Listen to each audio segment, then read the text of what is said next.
Hey, and welcome to Let's Play Rollercoaster Tycoon 3 episode 72. Today I decided to play some ambient Japanese music in the background as I commentate this, so I have no idea if this is going to make me more mellow or shit. Why am I even talking about that? Today I am going to build this building, of course, in Rollercoaster Tycoon 3.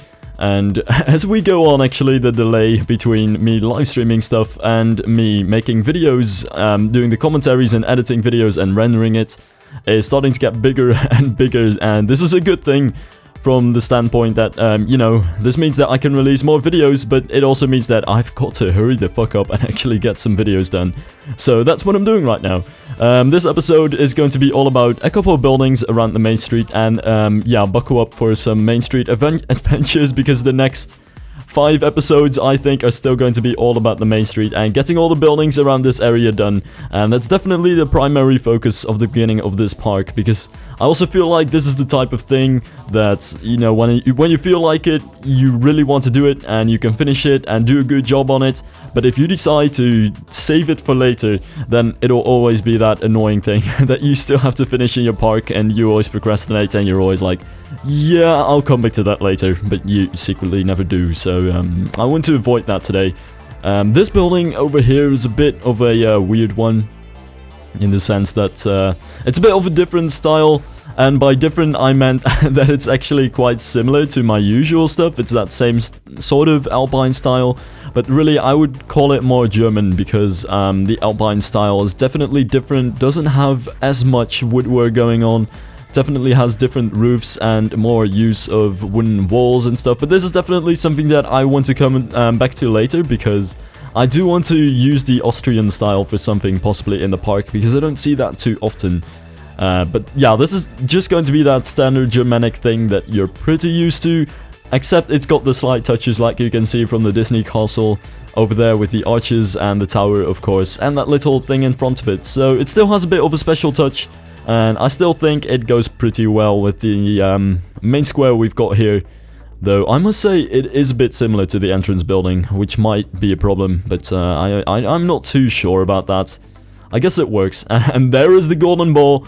There are so many golden balls on all my buildings. It's just something that you can always add when you're like, still need to add something to this building. And when you have some sort of cool tower or some roof that could use some spicing up, just slap golden balls on it and it's good.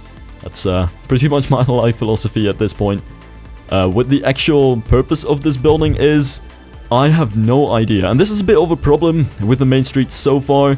Like, the majority of the buildings are going to be gift shops and little things, but there's a lot to be desired for the actual practical use of the buildings, and so far nothing is actually planned to be a dark ride or anything of the sort.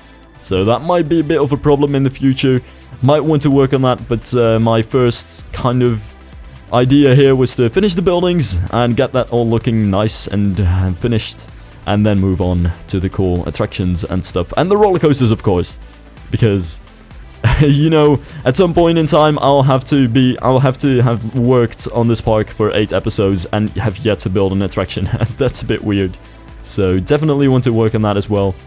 Now, when it comes to this building, I've been very quick to bash this building and be like, you know, this is the same type of building we've seen 1,000 times. We don't really want to see this anymore.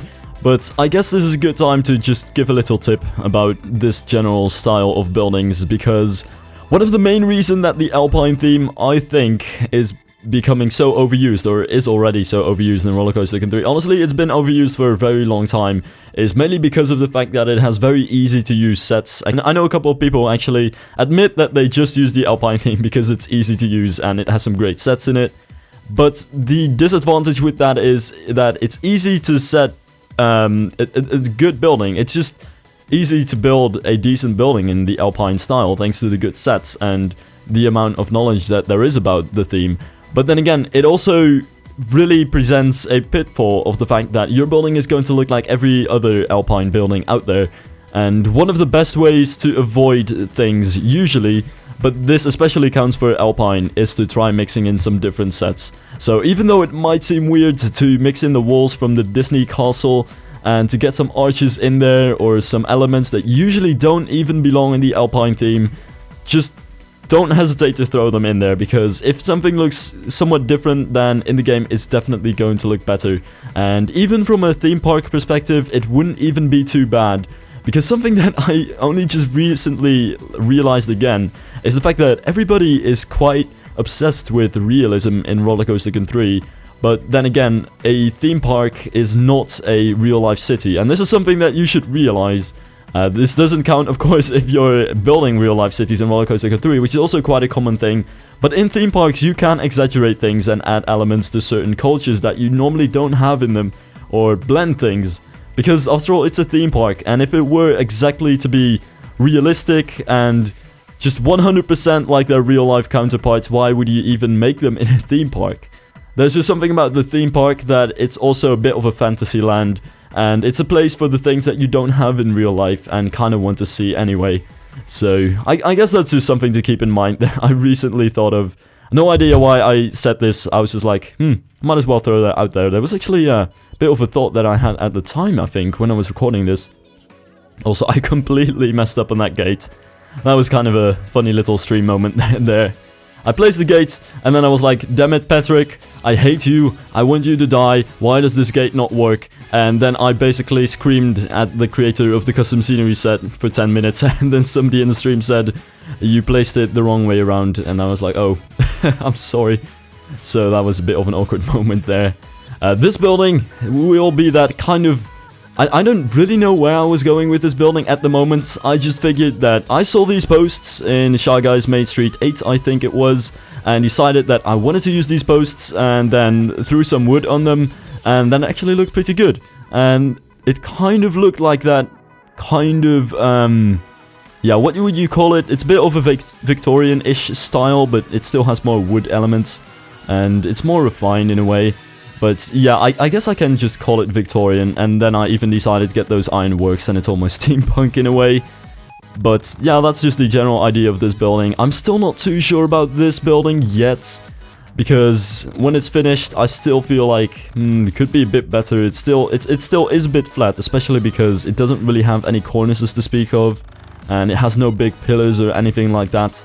And the steampunk theme in general is something that I want to completely avoid with this park, because we've seen too much steampunk as of lately, and especially, well, and I can't speak for other people, but I've seen too much steampunk lately. It's been a very recurring theme, and I've also done it for quite a while now, so I'm kind of tired of steampunk. We've had that steampunk area, I mean that steampunk period. Let's just move on to other things. That's kind of what I felt like doing at this point in time, so that I did, I guess. That being said though, I still have no real idea what kind of themes I'm going to get in this park, because I've been taking up all these suggestions and putting them in a small file just to read out the themes if I really want to, you know, come up with things and remember what I wanted to do. But now I've got a huge list of themes, and there is no correlation between the entire list at all whatsoever, and that's a bit of a problem. So I'm thinking about maybe keeping the park to Eurasia and making it themed to Eurasia instead of, for example, just Europe or the entire world, but that also doesn't really seem like the best idea. So what I want to go for in general is just a park with many different areas with all kinds of cultures from all over the world, and especially the cultures that nobody really cares about, or well, it's not like nobody cares about them, but they don't get enough love when it comes to theme parks such as Wallonia and Latvia and Transylvania, stuff like that. But the issue that I have so far with it is that I'm not really sure what kind of correlation all those themes are going to have within the theme park in general. So that is still something to find out. If anybody has any ideas on how I should do it, then don't hesitate to leave a comment. I can't promise that I'll take on every suggestion, but it's still great to just brainstorm a bit, and maybe I will take some suggestions. So anyway, that's it for this episode. Thank you for watching, and I'll see you on the next episode.